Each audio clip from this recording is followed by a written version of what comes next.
हमने सरकार बदलने के लिए चलो पलटा ही नहीं कहा था, मुख्यमंत्री बदलने के लिए चलो पलटा ही नहीं कहा था, या पार्टी इन पावर बदलने के लिए चलो पलटा ही नहीं किया।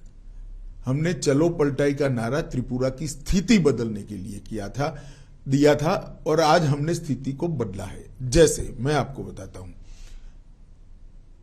आमतौर पर सरकारी कर्मचारियों के लिए वामपंथी दलों से बहुत सारी अपेक्षाएं होती हैं।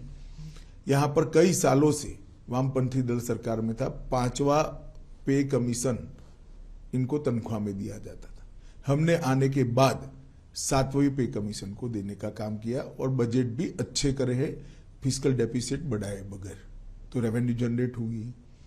इसके साथ साथ हमने हिंसा को समाप्त करने का वादा किया था और हमने हिंसा को समाप्त किया है। हमने नशे के कारोबार को, जो बांग्लादेश की सीमाओं से आता है, उसको रोकने का वादा किया था। आज मैं आत्मविश्वास के साथ कह सकता हूं, हमने त्रिपुरा के अंदर नशे के कारोबार पर बड़ी कठोरता से नकेल कसी है और इसका जनता में एक अच्छा मैसेज है। और हम इस बार नारा लेकर आए हैं, त्रिपुरा शांत हो चुका है, त्रिपुरा में अब वायलेंस नहीं है, अब त्रिपुरा को समृद्ध बनाने का समय आया है। मोदी जी और माणिक शाह की ये डबल इंजन की सरकार ने वो वादे को पूरा करने के लिए भी अब तक बहुत कुछ किया है।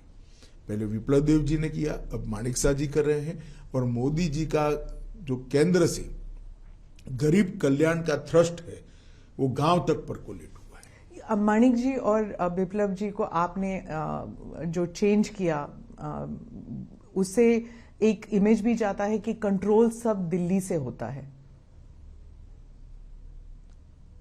अब आप इसकी व्याख्या इस तरह से कर सकती है, परंतु ये पार्टी का सिस्टम है और कंट्रोल करने के लिए कोई बदलाव नहीं होता है, किसी भी कार्यकर्ता का ज्यादा उपयोग करने के लिए बदलाव होता है।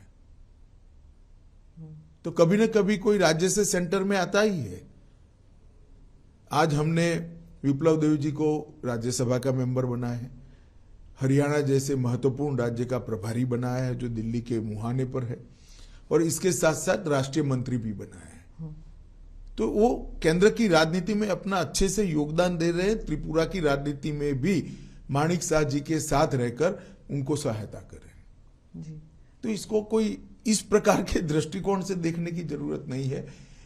अखिल भारतीय पार्टियों को जब राष्ट्रीय स्तर पर कार्यकर्ताओं की जरूरत होती है तो स्वाभाविक रूप से कार्यकर्ता को सेंटर पॉलिटिक्स में ले जाते हैं।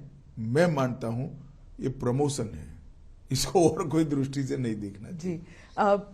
प्रद्युत जी जो है वो तिपरा मोथा की तरफ से वो बहुत किंग मेकर जैसे उनका इमेज बन गया है कि अगर हंग असेंबली होते हैं तो वो किंग मेकर बनेंगे। मीडिया भी उनकी तरफ क्यूरियोसिटी हंग बननी ही नहीं है, फिर क्या है कोई इस विषय का चर्चा करे। हंग नहीं बननी है, पूर्ण बहुमत के साथ भारतीय जनता पार्टी की सरकार, काउंटिंग के दिन आप देख लीजिएगा 12 बजे के पहले क्योंकि यहाँ कॉन्स्टिट्यूएंसियां छोटी हैं, 12 बजे के पहले पूर्ण बहुमत से भारतीय जनता पार्टी की सरकार बन जाएगी। उत्तर पूर्वी राज्यों में 2 और राज्यों में चुनाव हो रहे हैं, आपके हिसाब से उन दोनों राज्यों में भी क्या ऐसे मुद्दे हैं जो आपको what you think is important?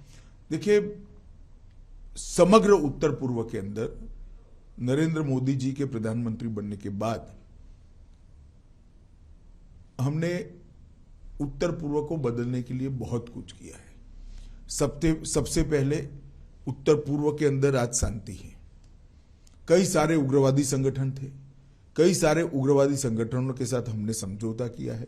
Bodoland का समझौता हुआ, आरबी जनजातियों के साथ समझौता हो गया हमारा। यहां पर त्रिपुरा में ब्रू और रियांग अमानवीय तरीके से 40,000 परिवार 25 साल से ज्यादा समय से रहते थे, उनको सेटल कर बसाया गया। यहां पर भी NLFT के साथ समझौता किया गया। लगभग 8,000 से ज्यादा आर्म्ड कैडरों ने आत्मसमर्पण कर मेन स्ट्रीम में आना पसंद किया है। तो जो उत्तर पूर्व को पहले ब्लॉकेड, बम धमाके, इंसर्जेंसी के लिए जाना जाता था, आज इसकी जगह वहां रोड बन रहे हैं, सभी राज्यों में रेल पहुंचने को आई है, सभी राज्यों में एयरपोर्ट्स दिए गए हैं। जहां एक एयरपोर्ट था वहां त्रिपुरा जैसे राज्य में दूसरा भी हम बना रहे हैं।